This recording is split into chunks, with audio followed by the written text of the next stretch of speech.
Devaya, eu sou a Ingrid Sena, sejam bem-vindos ao canal Além do Grimório. No vídeo 4 nós falamos sobre o Bhakti, o caminho da devoção, e com ele conhecemos as 3 forças que formam o coração do hinduísmo, Brahma, Vishnu e Shiva. E hoje o vídeo é muito especial porque é dedicado somente a ele, o Deus dos yogis, o Senhor das energias, o meu Deus, o Mahadeva Shiva.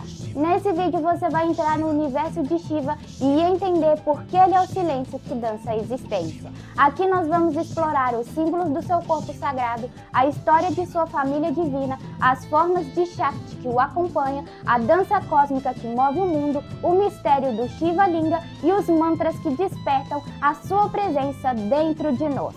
Esse vídeo é muito especial para mim, é uma honra estar aqui falando do Mahadeva e eu espero muito que esse vídeo seja especial para você também. Porque falar de Shiva é falar do silêncio que existe atrás de tudo e do movimento que sustenta o universo. E agora que entramos na energia de Shiva, vamos começar entendendo o símbolo mais importante de todos, o corpo dele. Cada detalhe da aparência de Shiva carrega uma chave espiritual. Nada é aleatório, nada é só enfeite, tudo é consciência em forma de símbolo. E quando a gente entende esses símbolos, a gente entende o próprio caminho do yogi. A aparência de Shiva é um mapa espiritual completo. Cada traço ensina algo sobre autocontrole, consciência e transcendência. O corpo de Shiva é o corpo do próprio universo. Shiva usa aquele coque alto cheio de mechas entrelaçadas. Não é só um penteado à seta, é um símbolo de domínio total sobre a energia vital. O cabelo, ojas, representa força espiritual. E quando está preso no topo da cabeça, significa que a energia subiu por completo até o chakra coronário, o Sahasrara. O coque de Shiva representa a Kundalini elevada, a energia totalmente desperta, reunida no coronário, abrindo a consciência para o infinito. E tem uma interpretação muito bonita que eu aprendi com Wagner Borges. Ele diz que o cabelo de Shiva é o próprio universo e que projetores antigamente era chamado de Keshara, porque eles viajavam pelo universo, viajavam pela cabeleira de Shiva. Os cabelos de Shiva representam o tecido do universo. Projetar a consciência é viajar por esses caminhos de luz. E do topo do coque de Shiva desce a deusa Ganga. Esse é um dos mitos mais conhecidos. Ganga caiu do céu com tanta força que destruiria a terra. Então Shiva segurou a queda dela nos cabelos e deixou que ela descesse mansinha. Ganga descendo do coque de Shiva é o símbolo do yogi que transmuta a força do universo. O que era caos se torna graça e o que era impulso bruto se torna cura. A lua na cabeça de Shiva representa o tempo, as fases e o ritmo da mente. Shiva é chamado de Mahakala, aquele que está além do tempo. A lua ali representa que mesmo transcendendo o tempo, ele observa o movimento do cosmos com serenidade. Os cabelos soltos de Shiva, principalmente na forma de Nataraja, representa o universo em expansão. E é muito lindo pensar nisso. Quando o cabelo está preso, a energia está recolhida. E quando o cabelo se solta, é o cosmos inteiro se movendo. As 3 linhas horizontais na testa de Shiva representam as 3 gunas, Rajas, Tamas e Sattva. Shiva transcende esses 3 estados da matéria. Ele está além da inércia, além do movimento e além da harmonia. E elas serem feitas de cinza lembram uma grande verdade do yoga. Tudo que nasce, morre. Só permanece aquilo que é eterno. O terceiro olho de Shiva é o símbolo máximo da visão interior. É o fogo que destrói a ignorância e revela a verdade. No yoga, ele corresponde ao Ajna Chakra, o centro de comando da consciência. Abrir esse olho é despertar. O terceiro olho de Shiva é a luz que corta a ilusão. É a visão do que já está além das formas. Tradicionalmente é dito que Shiva ficou azul por beber o veneno Hala Hala para salvar o universo. Mas eu também amo a interpretação do Wagner Borges, que diz que Shiva é azul porque revela sua origem celestial. O céu é azul, então uma divindade vinda do céu também seria azul. Azul é a cor da consciência elevada, da paz espiritual e da energia que pulou a barreira do mundo material. Em algumas imagens, Shiva aparece com 4 braços, representando criação,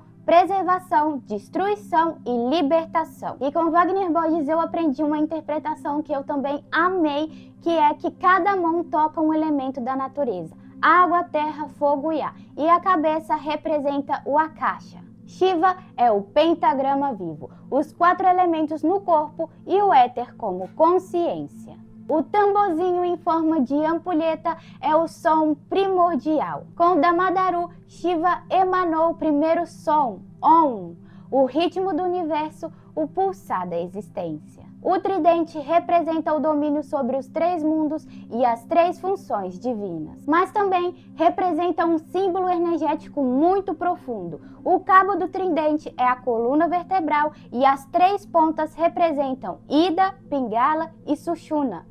A gente vai ver isso mais pra frente. Em muitas imagens, Shiva aparece com o Om na palma da mão. É o gesto de não temer. É a bênção que diz: a criação inteira vibra dentro de mim. A cobra no pescoço de Shiva representa a energia Kundalini dominada, não reprimida, não negada, dominada. E o fato dela ser uma cobra Naja é que representa a expansão da consciência, sabe? A Naja tem aquele negócio aberto assim, ó.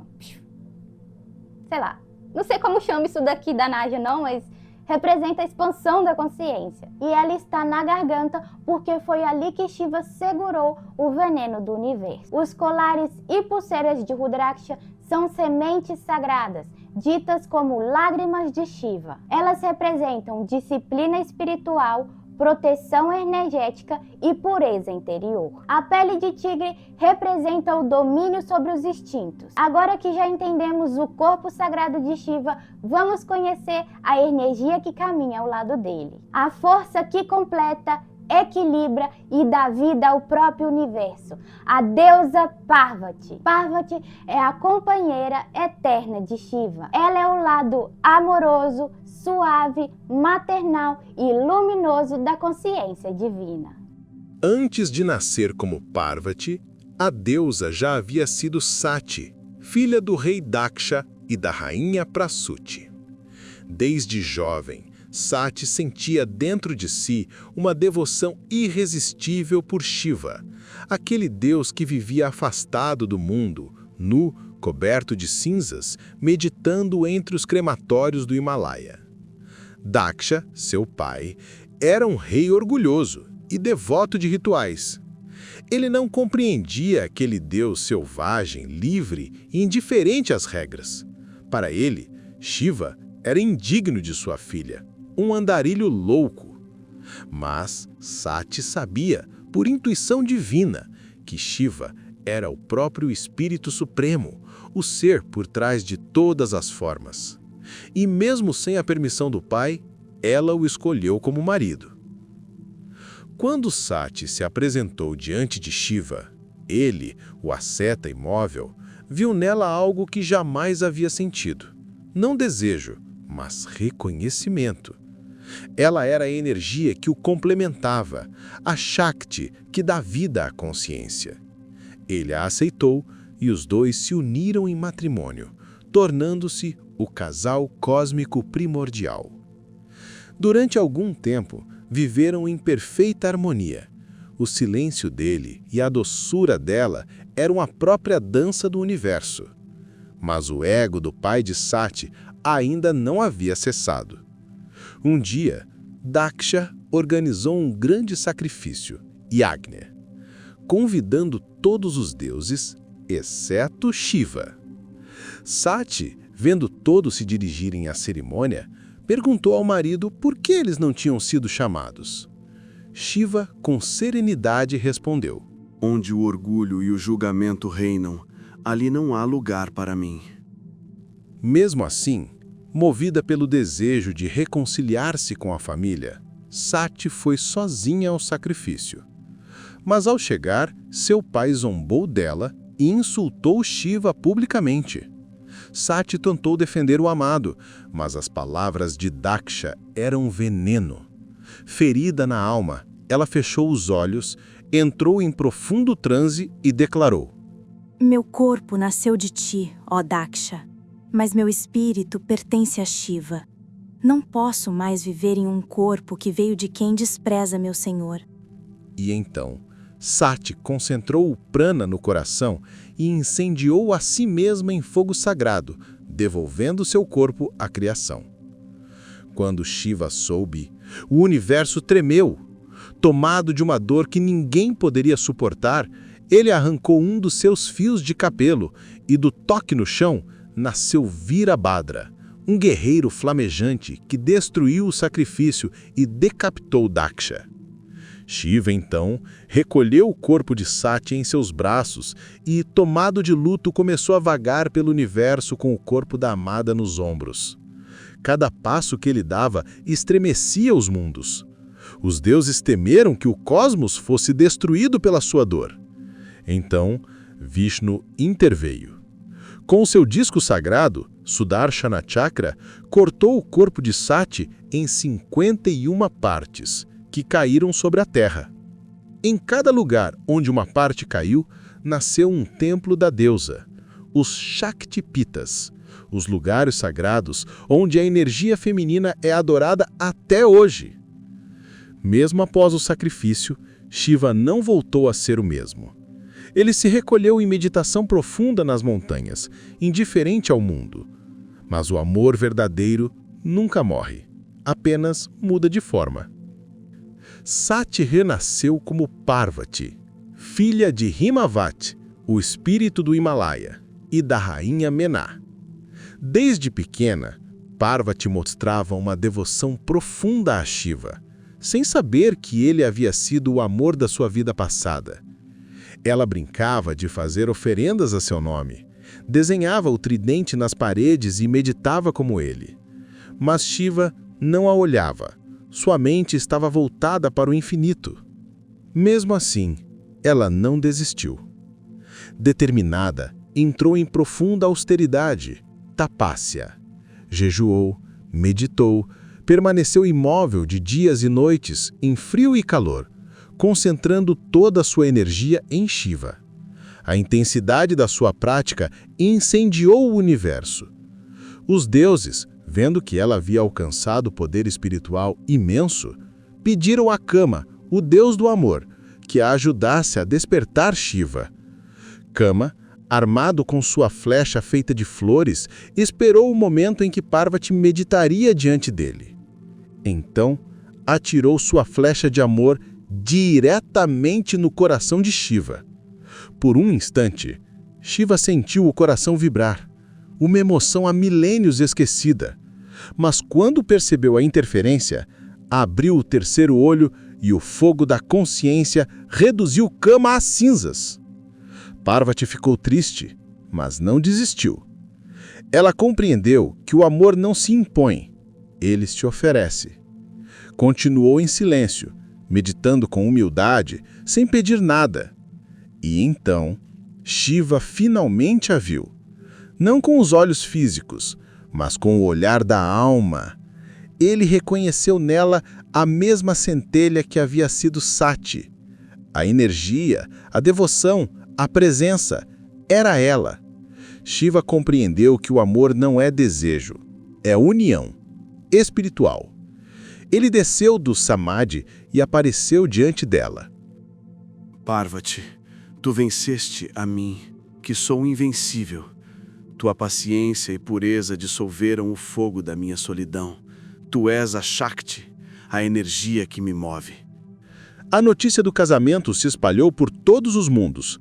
Os deuses, os sábios, os seres da floresta e até os fantasmas seguidores de Shiva, os Bhutas e Pichakas, desceram à terra para celebrar.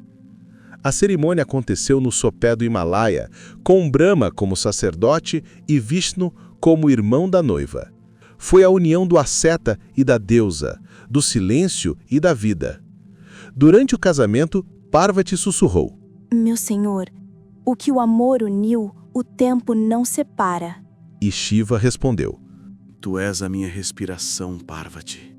Sem ti, eu sou apenas consciência imóvel. Contigo, eu danço o universo. Dizem que naquele momento o som do Damaru ecoou e o universo inteiro começou a vibrar. Nasceu ali a dança da criação, o equilíbrio eterno entre Shiva e Shakti. Mas mais importante que isso, do encontro de Shiva e Parvati, nasceu ali o equilíbrio do cosmos todo. Eles são a representação perfeita do que todo buscador espiritual procura dentro de si, a fusão entre a consciência pura e a energia criadora, o Shiva Shakti interior. E dessa união tão linda, tão equilibrada, nasceram seus 2 filhos, Ganesha e Kartikeya. Parvati é a forma suave da energia divina, e Ganesha e Kartikeya representam a sabedoria e a força do caminho espiritual. A família de Shiva é um mapa de como o divino age em nós. Eu costumo brincar que o Kartikeya é o filho low profile de Shiva, porque quase ninguém fala dele aqui no Ocidente, mas ele é um dos deuses mais importantes da Índia inteira. Kartikeya nasce como um guerreiro divino, criado para destruir forças negativas que estavam desequilibrando o mundo. Após o casamento de Shiva e Parvati, o universo voltou à harmonia. Mas os demônios, os Asuras, nunca ficaram em paz por muito tempo. Entre eles, o mais poderoso era Taraka, um ser que havia feito longas e duras penitências até que o próprio Brahma lhe concedeu uma bênção. Somente o filho de Shiva poderá derrotar-te. Taraka achou isso impossível. Shiva, o grande asceta, vivia afastado do mundo, nu, coberto de cinzas, entregue à meditação, completamente alheio às paixões, e jamais teria um filho. Convencido de sua invencibilidade, Taraka reuniu exércitos de demônios, invadiu os céus e espalhou o caos entre os devas. Porém, a semente do desejo já havia sido plantada. E quando Shiva finalmente se uniu a Parvati, uma energia incomensurável nasceu dessa união. Uma força tão intensa que nenhum ser conseguia contê-la. Dos olhos de Shiva emanou uma luz flamejante, pura e viva. Os devas se aproximaram de Agni, o deus do fogo, e imploraram: Ó Agni, somente tu podes receber o poder de Shiva, pois és o fogo que consome e purifica. Agni aceitou, mas a energia era tão ardente que queimava até mesmo o fogo. Ele correu até as margens do rio Ganga, clamando por ajuda. A deusa das águas acolheu aquela semente luminosa e a levou para os reinos mais profundos de seu leito sagrado. Ali, nas águas brilhantes de Ganga, a semente de Shiva tornou-se um embrião divino. E enquanto flutuava, 6 ninfas celestes, as Kritikas, as Pleiades, viram a luz resplandecente e se encantaram. Elas o recolheram e cuidaram com imenso carinho, cada uma amamentando e protegendo o menino. Quando Shiva e Parvati desceram dos Himalaias para vê-lo, encontraram 6 bebês cercados de luz dourada. Parvati, tomada por ternura, os envolveu em seus braços e, nesse instante, os 6 corpos se fundiram em um só, revelando uma criança com 6 faces radiantes. Ele recebeu então o nome de Shanmukha, aquele de 6 faces. Cada rosto representava uma direção do espaço: norte, sul, leste, oeste, cima e baixo, e simbolizava a visão total do universo. Quando cresceu, os deuses lhe entregaram uma lança flamejante chamada Vel e o enviaram à batalha contra Taraka. Montado em seu pavão celestial, Paravani, Kartikeya marchou à frente dos exércitos celestiais, reluzindo como 1000 sóis. A guerra sacudiu os 3 mundos, mas com um só golpe da Vel, Kartikeya atravessou o coração do demônio e libertou os devas do terror. Os deuses o coroaram como Senapati, o comandante divino, o guerreiro nascido do fogo e das águas, símbolo da vitória da luz sobre a ignorância e da coragem espiritual sobre as forças internas do caos.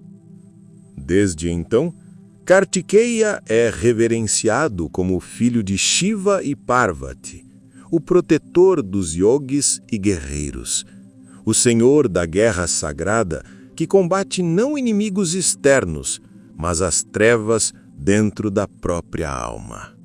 E depois do nascimento do guerreiro, vem a chegada do sábio. Agora eu vou te mostrar o nascimento de Ganesha, o guardião dos começos, o removedor dos obstáculos e o protetor do caminho espiritual. Om Gam Ganapataye Namaha. Certo dia, Parvati, a esposa de Shiva, preparava-se para tomar banho em seu palácio no monte Kailasa. Ela pediu às suas servas que ficassem do lado de fora, guardando a entrada, pois desejava um momento de paz. Mas em seu coração nasceu uma vontade. Shiva estava sempre imerso em meditação, distante do mundo, e ela queria ter alguém próximo a si, alguém que fosse seu companheiro e protetor pessoal. Então, Parvati decidiu criar um ser com suas próprias mãos. Ela pegou o pó dourado do sândalo que usava para ungir o corpo, misturou com um pouco de água e modelou uma pequena figura humana, com traços delicados e fortes ao mesmo tempo. Quando terminou, olhou para ele com ternura e, tocando-lhe o coração, soprou-lhe vida com seu poder divino.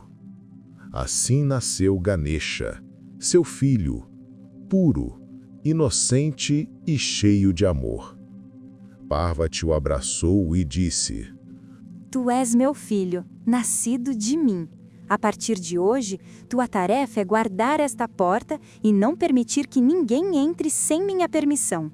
Ganesha assentiu com doçura e ficou em pé, de guarda, com um cajado na mão, firme e confiante. Enquanto isso, Shiva voltava de sua meditação profunda e se dirigia à morada. Quando tentou entrar, o menino que nunca o havia visto o deteve. Pare! Minha mãe está em banho. Ninguém pode entrar. Menino, Quem és tu para me impedir? Sou o guardião da deusa Parvati. Ela me ordenou que não deixasse ninguém passar. Shiva tentou explicar que era o esposo dela, mas Ganesha, leal e inocente, não acreditou.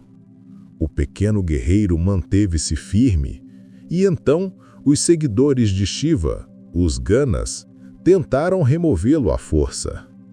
Mas Ganesha, mesmo jovem, era forte e possuía o poder da própria Shakti. Ele derrotou todos eles. Shiva, irritado, perdeu a paciência. O universo inteiro estremeceu quando o Senhor do Tempo empunhou seu tridente. Num golpe só, decapitou o menino. Quando Parvati saiu e viu o corpo do filho sem cabeça, seu grito fez ecoar os céus e as montanhas. O mundo inteiro ficou escuro. As forças da natureza se revoltaram.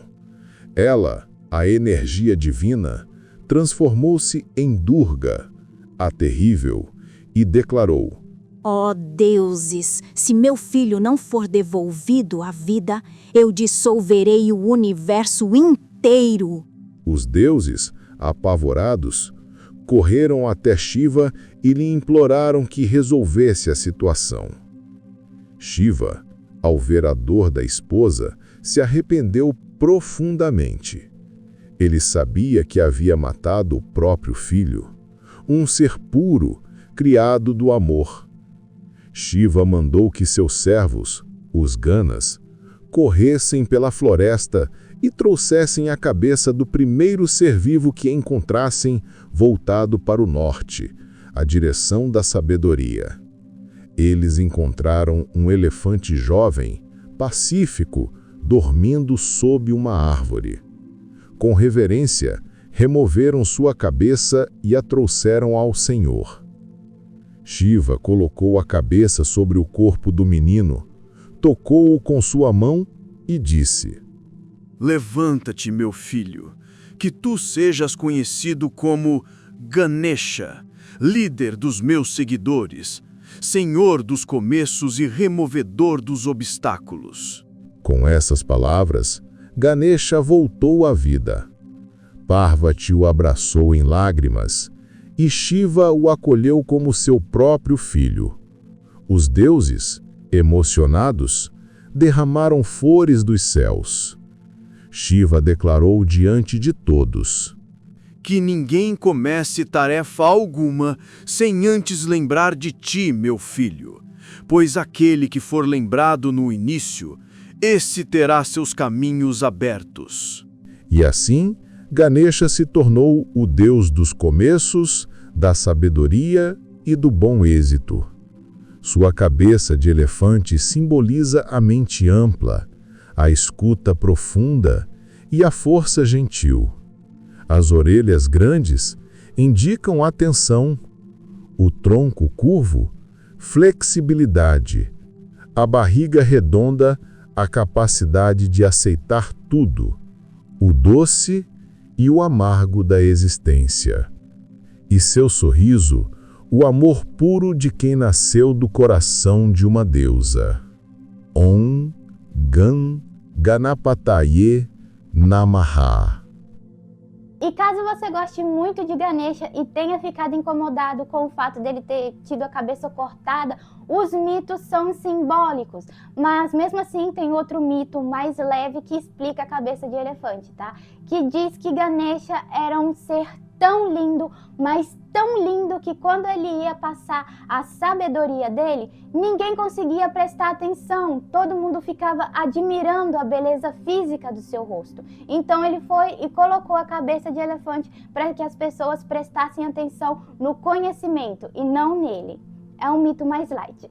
Ganesha representa a sabedoria que abre caminhos e ensina o buscador a superar obstáculos internos. Ele é a inteligência divina tomando forma. Essa é a família de Shiva e cada parte dela ensina algo sobre nós mesmos. Agora que você viu os filhos, vamos falar sobre as múltiplas formas da deusa. Parvati tem muitas faces e cada uma delas é um aspecto da força que move o universo. Quando a gente fala da família de Shiva, não dá para falar só da força suave de Parvati, porque a energia divina se transforma. Ela muda de aparência, de força, de presença, de acordo com a necessidade do universo e da nossa própria consciência.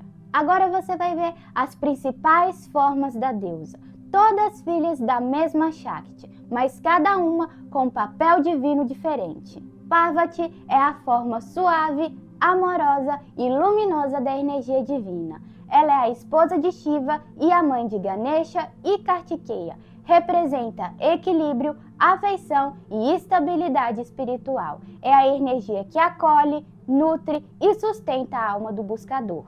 Uma é a forma da pureza e da luz interior. Ela representa clareza, disciplina e o caminho que nos leva de volta à nossa própria essência. É a chama suave que ilumina por dentro. Durga é o aspecto guerreiro da deusa. Ela é a protetora que corta o mal pela raiz e restaura a ordem onde há desequilíbrio. Sua força é firme, compassiva e incorruptível. Annapurna é a deusa da fartura e da nutrição. Ela representa a abundância que nasce da consciência e não da matéria. É o alimento que sustenta o corpo, a mente e o espírito. Lalita é a beleza divina em forma de deusa. Ela representa a arte, a graça, o encanto e a harmonia interior. É a beleza que surge quando a alma está em paz. Chamunda é a compaixão feroz. Ela é a verdade que corta a ilusão sem pedir licença. Quando a alma precisa de um impulso mais forte, é Chamunda quem desperta.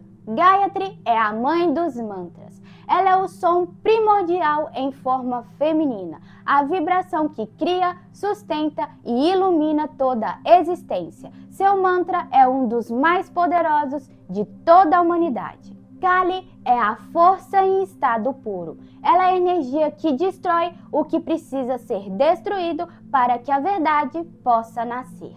Intensa, profunda e mal compreendida no Ocidente, Kali representa o poder da transformação absoluta. E agora que você viu a forma dela, eu vou te contar o mito que explica por que Kali aparece tão intensa e por que Shiva precisou intervir. Esse é um dos mitos mais profundos sobre autocontrole, energia e consciência. O mito conta que Kali estava numa guerra lutando contra as forças destrutivas, mas chegou um momento que ela perdeu o controle. A energia bruta tomou conta dela de uma forma que ninguém conseguia deter. Kali não estava mais guiando o poder, era o poder que estava guiando ela. Então, os deuses pediram ajuda a Shiva. Só ele podia despertar de volta. Shiva deita no chão, completamente imóvel. Um gesto silencioso e poderoso. Quando Kali pisa no corpo dele, ela percebe o que fez e desperta da fúria que a dominava. É por isso que ela aparece com os olhos arregalados e a língua para fora. É o símbolo da consciência voltando. É o momento que ela diz: eu fui longe demais.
अब शांत हो जाओ पार्वती, ग्लानि मत करो। तुम्हें शांत करने का यही एक मार्ग था। पति पत्नी में से यदि कोई एक उग्र हो जाए तो दूसरे को झुक जाना चाहिए। O mito de Kali ensina que até a força divina precisa de consciência para não se perder. E Shiva deitado no chão representa a presença que domina a energia descontrolada. É o poder do silêncio sobre a tempestade. E agora que você já conheceu as muitas formas da deusa, vamos falar sobre um detalhe igualmente importante: os Vahanas. Vahana significa veículo, mas no hinduísmo essa palavra simboliza algo muito mais profundo, o animal que representa a alma em movimento. Cada deus tem o seu Vahana que representa a sua força, o seu propósito e o tipo de energia que ele domina. E os Vahanas da família de Shiva são um dos mais simbólicos do hinduísmo. Nandin é o Vahana de Shiva. Ele representa a força vital transformada em consciência. O instinto bruto é domado, purificado e colocado a serviço do sagrado. Montar em Nandin é montar na própria energia interior com foco, disciplina e calma. Nandin não é só um touro, ele é a própria força primordial dentro de cada ser humano quando finalmente é colocado sobre a luz da consciência. O Vahana de Parvati é um leão ou um tigre. Ele representa as paixões, os instintos e a força selvagem da natureza. quando a deusa monta esse animal, o que ela mostra é o domínio sobre as emoções transformadas em poder espiritual. Eu acho muito lindo que Parvati monta o tigre não para domar a natureza, mas para transformar a força bruta em força consciente. O Vahana de Ganesha é o rato chamado Mushaka. O rato representa o ego, pequeno, rápido, imprevisível, inconstante. Quando Ganesha monta o rato, significa a sabedoria divina que governa o ego humano e não o contrário. E para mim não existe símbolo melhor para representar que a sabedoria precisa estar acima do ego para que o caminho espiritual se abra. O Vahana de Kartikeya é o pavão azul Mayura. O pavão representa a transformação da Kundalini, o fogo interior que, quando domado, se expande em luz, clareza e coragem. Kartikeya, montando o pavão, é o guerreiro que transforma a própria energia em sabedoria. E agora que você entendeu os Vahanas, você percebe que nada é aleatório no hinduísmo. Cada animal representa um aspecto da alma humana e cada deus ensina a domar uma parte de nós mesmos para que a consciência desperte. E agora você vai assistir um mito que explica por que Shiva é conhecido como Nilakanta, o de garganta azul. No início dos tempos, quando o universo ainda era jovem e as forças da criação e destruição ainda não estavam em equilíbrio, os deuses, devas, e os demônios, asuras, se viram em conflito constante. A cada batalha, o universo se desequilibrava, ora mergulhando em escuridão, ora sendo tomado por excessos de luz. Um dia, Vishnu, o preservador, propôs uma ideia. Há um néctar divino escondido no fundo do oceano primordial, o Amrita, o elixir da imortalidade. Se o obtivermos, traremos estabilidade ao cosmos. Mas é preciso força dos dois lados. Devas e Asuras devem trabalhar juntos.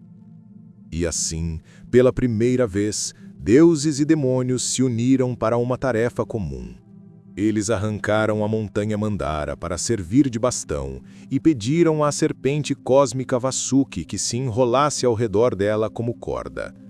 Os deuses seguraram a cauda da serpente, os demônios a cabeça. Então começaram a girar a montanha, batendo o oceano de leite em busca do néctar. Mas a montanha começou a afundar. Vishnu, o preservador, tomou a forma da tartaruga Kurma e sustentou a base. Assim, o universo inteiro se tornou uma imensa alquimia. Os devas e asuras girando, a serpente silvando, o oceano espumando. Em cada volta, coisas divinas e terríveis surgiam das profundezas.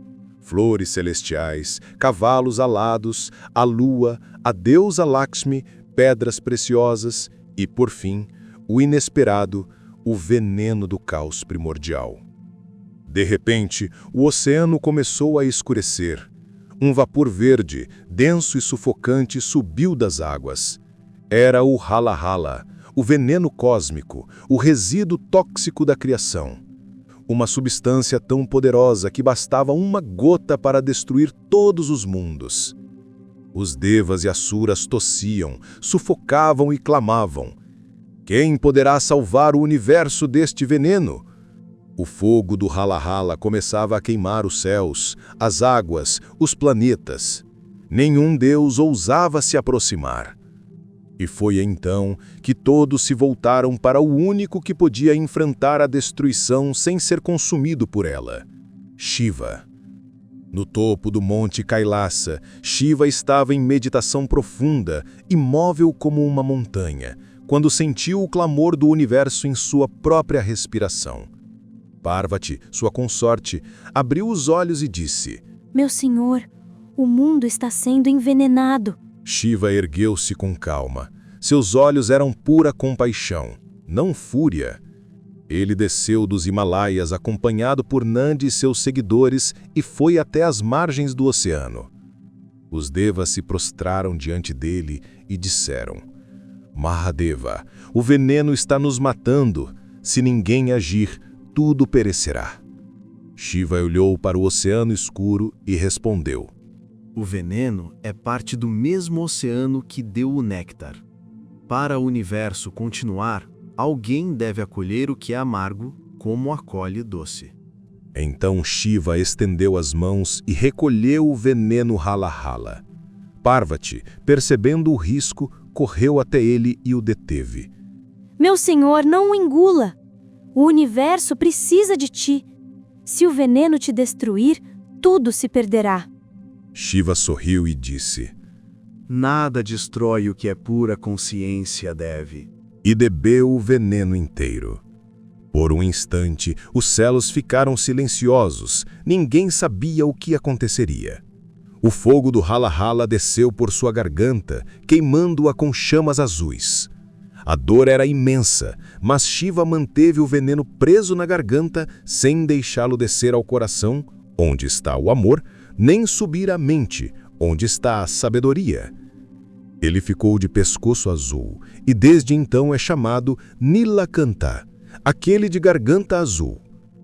Parvati, temendo que o veneno se espalhasse, colocou delicadamente a mão sobre o pescoço dele, impedindo que a toxina descesse. E o fogo ali permaneceu, transformado em luz, brilhando como um colar de safira em sua pele. O veneno não matou Shiva, ele o transformou. Do fogo do veneno nasceu uma nova serenidade. O ar ficou puro, o oceano se acalmou e o cosmos voltou a pulsar. Os devas e asuras retomaram a batida e logo o néctar da imortalidade, Amrita, emergiu, o dom que daria continuidade à vida. Mas só foi possível porque alguém aceitou primeiro o amargor da existência. Shiva, o destruidor, havia se tornado o redentor. Não destruiu por raiva, mas transmutou por compaixão. E o fato de Shiva não engolir o veneno é como se esse mito nos ensinasse que a gente não precisa absorver a dor. A gente só precisa ter consciência dela para que ela não destrua a gente por dentro. O veneno representa os pensamentos e emoções tóxicas. Shiva representa a consciência que observa sem ser tomada. O veneno na garganta é a força do buscador que enfrenta a própria sombra sem deixar que ela o defina. E agora nós entramos em uma das imagens mais famosas de Shiva, o Shiva Nataraja, o Senhor da Dança. A dança de Shiva representa o movimento da existência. A tradição descreve duas danças, e as duas acontecem dentro da gente. O primeiro aspecto é o Ananda Tandava, a dança da alegria, a dança da criação. Há eras, quando o universo ainda não tinha forma, Shiva meditava no coração do nada. Do seu silêncio nasciam e morriam galáxias, como respirações. Ele era o que existe antes de toda a criação, o ser imóvel, o centro do tempo. Mas havia um problema. O mundo que já existia, criado por Brahma e mantido por Vishnu, começava a se encher de orgulho e ilusão. Os deuses e sábios esqueciam a origem da energia e os homens tornavam-se arrogantes, acreditando que o poder vinha deles mesmos. O equilíbrio cósmico começou a se inclinar para o caos. Num vale profundo da floresta de Taraka, viviam antigos rishis, sábios, que haviam alcançado grande poder espiritual, mas haviam se perdido em orgulho. Eles realizavam rituais poderosos e, com o tempo, começaram a acreditar que eram donos da energia divina. Esqueceram que Shiva é a fonte do poder. Seus mantras começaram a desequilibrar o tecido do cosmos.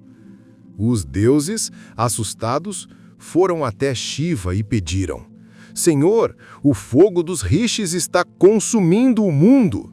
Eles invocam tua energia, mas não reconhecem tua presença. Só tu podes lembrá-los do verdadeiro poder. Shiva, que até então permanecia imóvel em meditação, sorriu. E quando Shiva sorri, o universo muda. Ele se levantou lentamente, coberto de cinzas, os cabelos soltos, o tridente na mão. Assumiu uma forma deslumbrante, meio sereno, meio terrível, e com Parvati ao seu lado, desceu ao bosque para ensinar uma lição ao mundo. Os rishis, ao vê-lo, ficaram confusos. Um mendigante nu, de pele azulada, coberto de serpentes, caminhando entre eles com o brilho dos 1000 sóis. As esposas dos rishis, ao olharem para ele, sentiram um êxtase tão puro que esqueceram a própria respiração. Os rishis, tomados de raiva e ciúme, decidiram enfrentá-lo. Com seus poderes mágicos, conjuraram feras, serpentes e demônios para atacá-lo. Shiva, rindo, começou a dançar. Com cada passo, o chão tremia. Os monstros eram engolidos pela luz que emanava de seus pés. As serpentes se tornavam ornamentos. Os demônios viravam pó de estrelas. Os rishis, aterrorizados, conjuraram uma energia demoníaca chamada Apasmara, o símbolo da ignorância e do ego. Apasmara avançou contra ele, mas Shiva ergueu um pé e pisou sobre o peito do demônio, imobilizando-o. O universo inteiro ficou em suspenso. Então, ele entrou em êxtase absoluto. O Ananda Tandava, a dança da bem-aventurança. O fogo acendeu-se em uma de suas mãos, Agni, a chama da destruição e purificação. Na outra, ele segurava o Damaru, o pequeno tambor que produz o som do tempo. O ritmo do tambor era o Om, o som primordial que sustenta toda a criação. Uma terceira mão erguia-se em Abhaya Mudra, abençoando todos os seres. Não temam, esta destruição é libertação. A quarta mão apontava para o pé levantado, o símbolo da libertação suprema, Moksha. Enquanto dançava, seus cabelos se espalharam como rios de fogo, e de suas mechas brotou o Ganga, o rio celestial. O sol e a lua giravam como escarcas ao redor dele. Os 5 elementos, terra, água, fogo, ar e éter, moviam-se em sincronismo com seus gestos. Cada movimento era um mantra, cada gesto uma lei do cosmos. Em um instante, Shiva criou, manteve e destruiu o universo inteiro, e depois, sorrindo, o recriou de novo, como quem respira. Os rishis, prostrados no chão, compreenderam. A energia que acreditavam dominar era, na verdade, Shiva dançando dentro deles. Todo o poder que existe é apenas reflexo da consciência suprema. Depois dessa visão, os deuses pediram a Shiva que permanecesse na forma do dançarino para que todos pudessem adorá-lo. Ele aceitou e se manifestou como Nataraja, no templo de Chidambaram, no sul da Índia. O nome Chidambaram significa o espaço da consciência. Ali, acredita-se que Shiva dança eternamente dentro do coração de cada ser.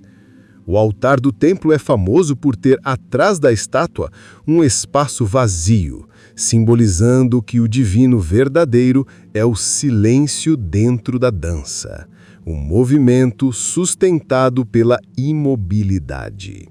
Essa dança representa momentos na nossa vida em que tudo flui. Quando você está alinhado com a sua alma, com a sua intuição, com o que você nasceu para fazer. É o movimento da criação acontecendo dentro de você. O segundo aspecto é o Rudra Tandava, a dança da intensidade, a dança que destrói para libertar. Rudra é o aspecto mais antigo de Shiva. Eu só lembrei do Wagner Borges chamando ele de Shiva Heavy Metal. É porque ele é barbudão. É o trovão primordial, aquele que quebra as estruturas que já não servem mais. No nosso caminho espiritual, essa dança representa aquele momento em que a vida sacode a gente. É quando algo cai, rompe, desaba, e depois a gente percebe que aquilo precisava ser finalizado para que algo novo pudesse nascer. E agora, com essa clareza, vamos assistir ao mito, não com um olhar de tragédia, e sim de transformação. Há um tempo que nem mesmo os deuses conseguem medir. O tempo depois do tempo. Quando um ciclo de criação, kalpa, chega ao fim, o universo começa a se esvaziar de energia. Os sóis queimam até apagar, os planetas se dissolvem e até os deuses perdem o brilho. O caos cresce em silêncio. As águas cósmicas se erguem, o ar se torna pesado, o fogo dorme e o som do Om começa a enfraquecer. É o momento em que o próprio tempo, Kala, precisa ser destruído para renascer limpo. Então, dos Himalaias invisíveis, Shiva desperta. Ele abre os olhos e vê o universo desmoronando. O que os homens chamam de fim, para ele é apenas respiração. Sua compaixão é tamanha que ele decide dançar o fim, em vez de apenas observá-lo, para que até a destruição seja bela e harmoniosa. Parvati, ao seu lado, entende. Ela se transforma em Kali, a energia bruta que acompanhará o esposo em sua última dança. O céu se ilumina em azul e vermelho, as estrelas caem como cinzas brilhantes, e Shiva se ergue, o corpo coberto de cinzas, o tridente em chamas, o tambor na mão direita, o fogo na esquerda. Primeiro, Shiva toca o Damaru, o tambor cósmico. O som ecoa em todas as direções. Ta, ta, ta, ta, ta, ta, ta. É o mesmo som que um dia criou o universo, agora servindo para marcar o ritmo do seu fim. Com o primeiro passo, as montanhas tremem. Com o segundo, os mares fervem. Com o terceiro, os ventos param. Shiva dança com os cabelos soltos e cada mecha é uma galáxia sendo despedaçada. O fogo que arde em sua palma incendeia as dimensões, mas o rosto dele não mostra fúria, mostra êxtase, porque o fim para ele é apenas o retorno ao todo. Enquanto ele dança, o som do Damaru se acelera. Cada batida é uma sílaba da linguagem cósmica, Na, Ma, Shi, Va, Ya. Os 5 sons do mantra Panchaksara. E a cada sílaba, uma camada da realidade é desfeita. Na dissolve a terra.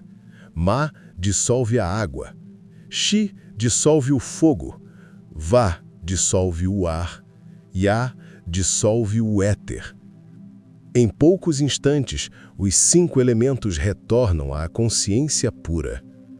Brahma, o Criador, e Vishnu, o Preservador, assistem em reverência.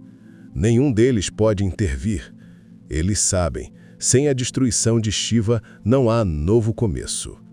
Parvati, em forma de Kali, dança ao redor dele rindo e chorando ao mesmo tempo, porque ela é a energia do mundo sendo devolvida à fonte.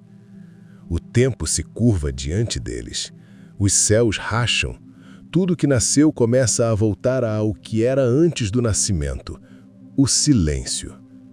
Quando a dança chega ao ápice, Shiva ergue o pé direito e o mantém suspenso por um instante. E naquele momento, o universo inteiro para. Não há som, nem luz, nem pensamento. Apenas o ponto imóvel no centro da dança. Esse ponto é o coração de Shiva. O vazio absoluto, o Tidakasha, o espaço da consciência. Dele, tudo surgiu. A ele, tudo retorna. Com o último toque do tambor, Shiva encerra a dança. Ele senta-se novamente em meditação sobre o oceano imóvel que sobrou. Parvati repousa ao seu lado e juntos se dissolvem em pura luz, a consciência sem forma. e do silêncio que resta, nasce o novo Om. O ciclo recomeça. Os dois mitos falam de Shiva, mas também falam de nós. O Ananda Tandava cria e o Rudra Tandava liberta. E juntos, eles revelam um segredo muito importante. O universo dança e a consciência dança com ele. E quando você desperta, Shiva dança dentro de você. Agora nós vamos entrar em um dos símbolos mais antigos e profundos relacionados a Shiva, o Shiva Linga. Muita gente olha para o Linga e não entende, acha estranho, misterioso, abstrato, mas na verdade essa é a forma mais pura de Shiva. É Shiva sem corpo, sem rosto, sem forma definida. O Linga representa o absoluto, a consciência antes de virar o universo, o ponto por onde tudo nasce e tudo retorna. Por isso ele parece simples, porque o infinito não tem detalhes, é só presença e consciência. A base que sustenta o Linga representa Shakti, a energia primordial. E juntos eles representam que a consciência e a energia são um só movimento. Sem Shiva não há direção e sem Shakti não há vida. E para explicar o Linga, a tradição conta um dos meus mitos favoritos, que é a história do Linga de fogo, que você vai assistir agora. No princípio, antes dos homens e dos deuses compreenderem o Uno, o universo era governado pelas três forças divinas: Brahma, o Criador; Vishnu, o Preservador; e Shiva, o Transformador. Um dia, Brahma e Vishnu começaram a discutir qual deles era o maior. Brahma dizia: Eu criei o mundo, as montanhas e os seres. Sem mim, nada existiria. E Vishnu retrucava: Mas eu sou quem o sustenta. Eu mantenho o equilíbrio e protejo tudo o que tu crias. A disputa se tornou tão intensa que abalou os céus. Os devas, deuses, ficaram apavorados com o ego dos dois e clamaram por Shiva, aquele que permanece além de toda dualidade. De repente, o espaço entre Brahma e Vishnu se rasgou em luz. Um enorme pilar de fogo, sem começo nem fim, surgiu diante deles, brilhando como 1000 sóis, atravessando todos os mundos. O pilar não tinha origem, nem topo, nem base. Era infinito, e do centro dele ecoou uma voz serena e terrível: Busquem o princípio e o fim deste pilar. Aquele que o encontrar, conhecerá a verdade. Brahma e Vishnu se entreolharam e aceitaram o desafio. Vishnu assumiu a forma de um javali gigantesco, Varaha, e mergulhou nas profundezas do cosmos, tentando encontrar a base do pilar. Cavou através das camadas da terra, atravessou oceanos de fogo e gelo e desceu cada vez mais fundo. Mas por mais que cavasse, o pilar continuava, infinito. Cansado e humilhado, Vishnu voltou à superfície e admitiu: Não há fim. Esse fogo é eterno. Brahma, por sua vez, subiu em direção ao alto do pilar, voando em sua flor de lótus. Subiu por milênios, cruzou galáxias e não encontrou o topo. Mas, ao ver uma flor de Ketaki caindo do alto, Brahma a pegou e disse: Dize que eu alcancei o topo e te oferecerei louvor eterno. A flor, iludida, aceitou. Brahma retornou e mentiu diante de Vishnu. E eu encontrei o topo. Esta flor é a prova. Mas antes que as palavras ecoassem, o pilar de fogo se abriu e dele surgiu Shiva, em forma radiante, com o tridente nas mãos e a lua brilhando sobre a testa. Os dois deuses se curvaram, cegos pela luz. Shiva olhou para Brahma e disse: Tu mentiste. A flor também mentiu. Então ele amaldiçoou a flor de Ketaki, dizendo que jamais seria usada em suas oferendas, e declarou: Nem tu, Brahma, nem tu, Vishnu, sois o princípio ou o fim. Eu sou o Linga, o pilar de consciência que não tem começo nem término. Em seguida, ele acalmou o fogo e o pilar transformou-se em pedra luminosa, o Shiva Linga, para que os seres pudessem venerar o princípio invisível em forma visível. O Linga não é uma estátua de corpo, mas o eixo do universo, o pilar da consciência que atravessa todos os planos. É o Shiva sem forma, Nirguna Shiva, manifestado em forma simbólica. Saguna Shiva, para que a mente humana possa se conectar com o infinito. A base circular, Yoni, representa a energia feminina, Shakti, o poder da manifestação. O pilar ereto, Linga, representa a consciência masculina, Shiva, o princípio imóvel e absoluto. Juntos, Linga e Yoni formam o símbolo da união cósmica entre consciência e energia, a dança eterna do divino que cria e dissolve o universo.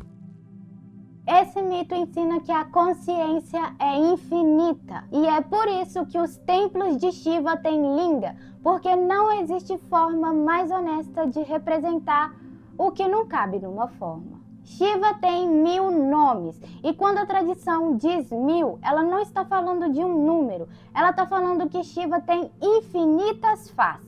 Eu não vou falar todos os nomes de Shiva, calma. Bem que eu queria, mas esse vídeo já deve estar enorme. Eu vou te passar a essência, e a essência está no Bija Mantra de Shiva. Bija significa semente, o som que contém tudo. E o Bija Mantra de Shiva é o Hara. Nesse Bija Mantra contém toda a força de Shiva. E eu vou te apresentar também os principais mantras devocionais. Esses mantras te conectam com aspectos diferentes de Shiva e cada um toca numa parte específica da sua energia.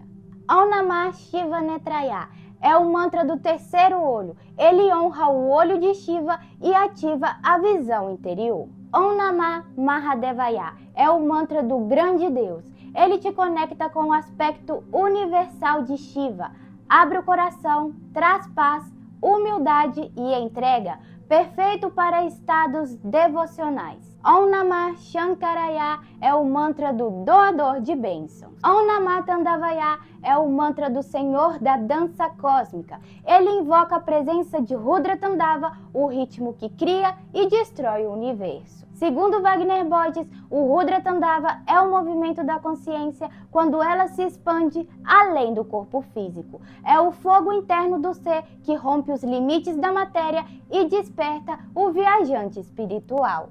Shiva tem um nome, ou epíteto, que é Tandava, que significa dançarino dos crematórios, ou aquele que traz o desapego. Isso é difícil às vezes explicar para um ocidental. Na Índia, há milênios, se pratica a cremação dos corpos. O hinduísmo é a religião primeva da Índia, né? E onde a maioria dos indianos é hindu. Quem nasce na Índia é indiano. Quem segue o hinduísmo é hindu. Porque vocês podem encontrar um indiano que é católico, que é muçulmano, que é budista ou jainista, por exemplo. Mas a maioria da população é hindu. Então, na Índia, nas áreas de influência hindu, se pratica a cremação dos corpos. Na área cristã, não. Na área muçulmana, não. Você vai ter os espaços para enterrar os corpos na tradição dessas áreas. E eu não estou dizendo o que é certo, cremar ou enterrar. Cada um segue o parâmetro que achar que deve. Mas o parâmetro hindu era, o fogo é um elemento da luz. Então, na hora de entregar de volta, se o fogo é um elemento da luz, ele clareia, ele purifica, ele vai de baixo para cima, levando o espírito para a luz, da onde o fogo surgiu, já que o fogo é elemento da luz. Então, entrega de volta para a luz. E essa é a base da cremação clássica. E na natureza nada morre, tudo se transforma. Pedro, Kenny e Rômulo estão ali. Tá aquele monte de cinzas, uma cremação popular ali, aquele monte de cinzas. Tá vocês três ali olhando. Vocês estão apegados. E a última referência que vocês tinham era o corpo que acabou de ser cremado. E aí vocês ficam confusos olhando aquele munturu de cinza, nem sabe qual que é a cinza do teu. Sem sair dali, Shiva chega, Shiva é o transmutador, chega como Tandava, que é o dançarino do crematório, e começa a fazer uma dancinha em cima das cinzas, a dança do Tandava. E ao fazer a dancinha no movimento, ele dispersa as cinzas no ar. E ele vira para vocês três e fala: quero ver ficar pegado, dispersei todo o resto. Só resta uma coisa a vocês, já que o corpo virou cinza que eu espalhei. Sobe, entra na luz. E aí eu brinco, o Shiva fala: vaza on, sobe, porque você já não tem mais alternativa de ficar pegado. Shiva veio te soltar. Então esse é o dançarino do Tanda, a dança do Tandava, aquele que libera. Então, na verdade, não é corpo ou cinza, é o apego da mente em relação aos despojos. Então Shiva vem e liberta a pessoa para o outro plano. Por extensão, pessoal, eu posso falar que ele também é o dançarino dos cemitérios, porque o Shiva dança aqui, o cemitério do Araçá aqui de São Paulo. Shiva vai fazendo uma dancinha, não tem cinza. Cada desencarnado que ele olha, fala: entra na dança, e joga pro lado de lá, cara. Como que eu vou falar de cadáver com um aspecto desse? Que é jogar o espírito pro lado de lá e não ficar preso nem ao cadáver, nem a cinza nenhuma, né? Então, o mantra é Om Namah Tandavaya, que é o mantra do desapego. Só que o pessoal fica com medo, achando que tem a ver com morte, cadáver. Não é. É o desapego, é passe para outro plano. O transmutador está chamando você para a luz. É transmutação, é uma dança de desapego para soltar você deste plano para o outro. Quer dizer, não tem a ver com a morte, tem a ver com a mente desapegada pelo poder de Shiva, que transmuta tudo. Então, além de ser um mantra de desapego, também é um mantra para quem quer sair do corpo. Porque tem dois tipos de saída do corpo, definitiva ou temporária. Definitiva é a morte, temporária é a experiência fora do corpo. Então, Om Namah Tandavaya é um mantra para soltar. Isso não é falado em aberto. Eu que estou falando pelo conhecimento que eu tenho de juntar todas essas áreas de forma universalista. Só que eu acho difícil alguém fazer esse mantra por causa do medo da morte. Om Namah Tandavaya. É aquilo e o desapego. E outra coisa, será que a pessoa quer desapegar mesmo ou é só um joguinho místico de querer uma experiência?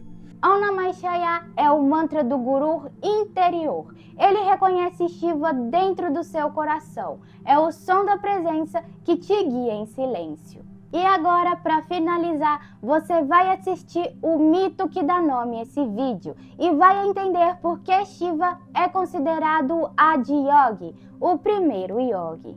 Há milênios, quando os rios ainda aprendiam a correr e os ventos ainda descobriam suas direções, havia um ser sentado em silêncio absoluto no topo dos Himalaias, seu corpo coberto de cinzas, os cabelos em coque, as serpentes enroladas ao pescoço, e ainda assim, dele emanava a mais pura paz do universo. Esse ser era Shiva.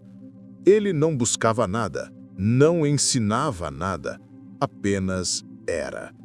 Seu silêncio era tão profundo que o próprio tempo parava para escutá-lo, e na respiração dele, o universo se movia. Os deuses o observavam do alto. Eles o viam imóvel por séculos. Olhos semicerrados, corpo sem mover-se, mente fundida ao infinito. E perguntavam entre si: quem é esse que nada faz e, ainda assim, tudo se equilibra? Por que o universo gira ao ritmo da sua respiração? Eles não sabiam que, naquele silêncio, Shiva estava praticando o yoga primordial, o estado de união total entre o limitado e o ilimitado, entre o corpo e o cosmos. Certa vez, 7 grandes almas, os Saptarishis, Agastya, Atri, Brigo, Pulastya, Pulaha, Kratu e Marishi, sentiam um chamado vindo do norte. Uma energia os atraía como o som do próprio coração.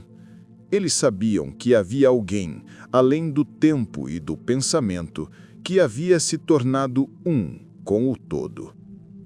Guiados por esse chamado, os 7 sábios subiram as montanhas e encontraram Shiva sentado sobre uma pele de tigre, envolto em silêncio. Ao vê-lo, entenderam que ali não havia um homem, havia o próprio princípio da consciência. Eles se curvaram e disseram: Senhor, o que estás fazendo? Que prática é essa que te faz tão vasto quanto o céu? Shiva abriu os olhos, e o olhar dele era tão profundo que os 7 se viram refletidos neles como universos inteiros. Mas ele não respondeu, apenas voltou ao silêncio. Os 7 sábios permaneceram ali, ao redor dele, esperando uma palavra. Mas dias viraram meses, e meses viraram anos, e Shiva nada dizia. Alguns desistiram, incapazes de suportar o silêncio, mas 7 permaneceram, firmes como montanhas. Eles não pediam mais respostas, apenas observavam, respiravam e se dissolviam no silêncio dele. E foi então que algo começou a mudar. Eles sentiram o corpo e o ar se tornarem um, o som e o vazio se misturarem. O yoga começava a florescer dentro deles. Após 84 anos, Shiva abriu lentamente os olhos. Os 7 ainda estavam lá, imóveis, radiantes. Ele sorriu e disse apenas: Vocês estão prontos. Então, pela primeira vez, Shiva se levantou e começou a ensinar o yoga, mas não em palavras. Ele ensinava com gestos, com o ritmo da respiração, com o olhar. A cada movimento, os 7 rishis compreendiam um segredo do cosmos, a circulação da energia, a união dos opostos, ou hatha, a quietude da mente, ou dhyana, a dissolução no ser, ou samadhi. Esses ensinamentos se tornaram a base de 112 práticas de meditação, conhecidas mais tarde como o Vijnana Bhairava Tantra. Cada técnica correspondia a uma porta de entrada para o divino dentro do corpo humano. Quando os 7 rishis partiram, levando o yoga para os 4 cantos do mundo, Parvati, sua consorte, aproximou-se. Ela queria compreender não as técnicas, mas a essência do estado divino. Então, Shiva ensinou ao yoga supremo, o Bhairava Tantra, a união da energia e da consciência. O diálogo entre eles se tornou uma das mais belas escrituras do misticismo indiano, onde Parvati pergunta e Shiva responde com silêncio e metáforas sobre o infinito. É dessa união que nasce o verdadeiro yoga, a fusão entre o feminino e o masculino, o movimento e o repouso, a energia e o observador. Os deuses, maravilhados com o ensinamento, pediram a Shiva que permanecesse para sempre na forma daquele primeiro yogi, e ele se assentou novamente no alto do Monte Kailasa, em meditação eterna. Sua pele azul cintilava com o reflexo do céu, o rio Ganga fluía de seu coque e a lua crescente brilhava na sua testa. Desde então, ele é chamado de Adi Yogi, o primeiro yogi, Yogeshvara, o senhor dos yogis, e Mahaguru, o mestre supremo. E os 7 rishis tornaram-se as 7 estrelas da constelação de Ursa Maior, Saptarishi Mandala, guardiãs eternas do conhecimento do yoga. E até aqui, eu espero que você tenha percebido que Shiva não é um deus da Índia. Ele é um princípio, um estado de consciência. Ele é o momento que você fecha os olhos e percebe que existe algo maior dentro de você. Shiva é a quietude que observa e o fogo que transforma. E quando você se conecta com ele, não é uma conexão com algo externo, é um retorno. E no próximo vídeo nós vamos estudar sobre Shankara, o grande sábio do Advaita Vedanta.